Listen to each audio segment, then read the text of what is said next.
Hello and welcome to another episode of Coding Wizards. Today in this episode I'll be talking about images in HTML.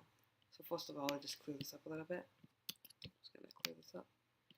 There we go. So all we have is a simple circle. And to make this circle, all you have to do, syntax is img, stands for image, slc, source, and then we're just gonna put quotation marks here. So what you put in here is the link to the source, or the path to the source of the image. To find a link, it's really easy to just go to Google Images, click on an image, you can click View Image, just copy the link, and you get some image links. So here we have one for a square. Let's just shove that in. It should give us, boom, a square. Now, let's also check. This is quite boring, this square, not very exciting. Literally just a square. Not much. I mean, of course, you can choose some other cool images, but then again, it'd just be there, just sitting there.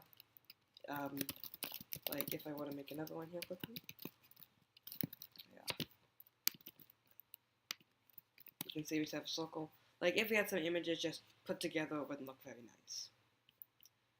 What we can do though is we can add IDs to them to make them look much better.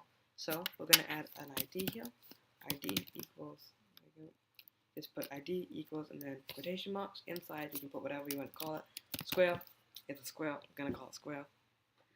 Very good name. To call upon an ID in style, use style brackets. Style tag, I mean. You put a hashtag and then the name of it, so square. Of course, anything will work, like rainbow. If I change this to rainbow.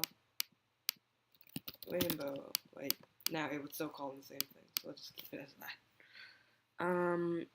What can we do? We can change the width. So 200 px. So we forgot to add px, so now it's much smaller because you can see it's 1,000 here. And we change it to 200, which is 1/5 the size. That's all cool. Change it to 2,000, and it's way bigger now. Way bigger. It's pretty nice. So that's all cool. But as you notice, when I change only the width, you see, that's how much the height is, very small, and then it's way bigger now. You can see that it also changes the height. Why does it change the height? It's because we don't have a height defined. So it's just gonna change the height in relation to the width.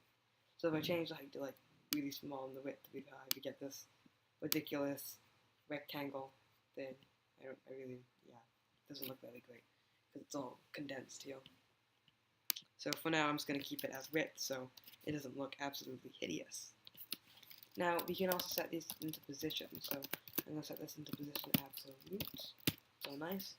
That looks really weird.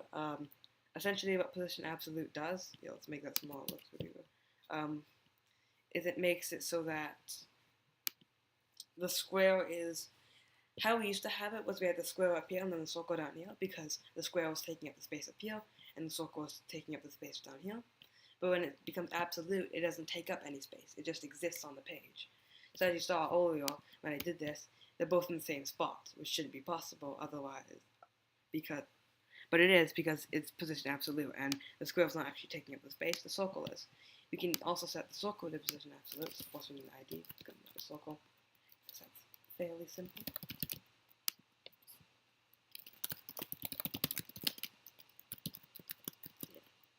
Curly brackets, of course. And position absolute. So now it's also absolute.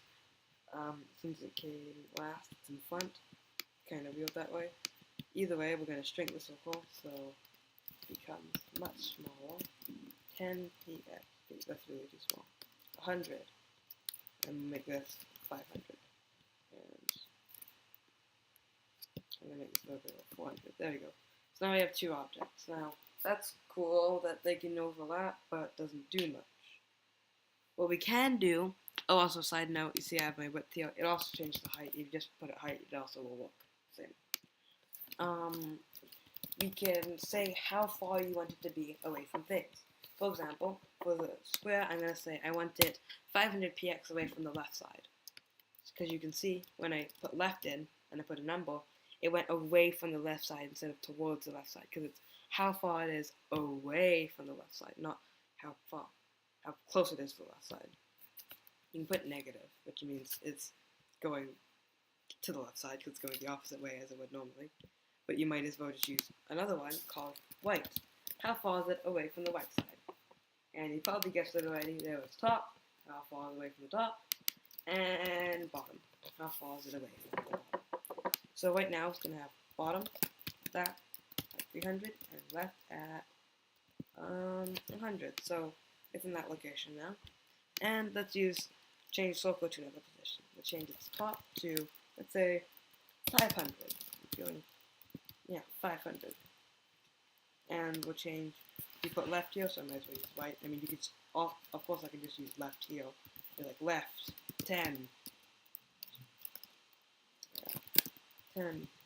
There we go. It's 10 away from left, but that's not very exciting. I want to change it to right, so making sure that you also can do it with right. So there we go. You can also do it with right. Make this look hideous. 100 in height. There we go. And 400 in width. So it looks absolutely just hideous, this thing. But it's cool. So as you can see, you can manipulate all sorts of images. You can use any images, like a picture of your face, whatever you want to do. A picture of your dog, I really don't know, but you can use whatever images as long as you get the image link or the path to it. Anyway, this has been how to use and manipulate images in HTML, also with some CSS. Thank you for watching. See you next time.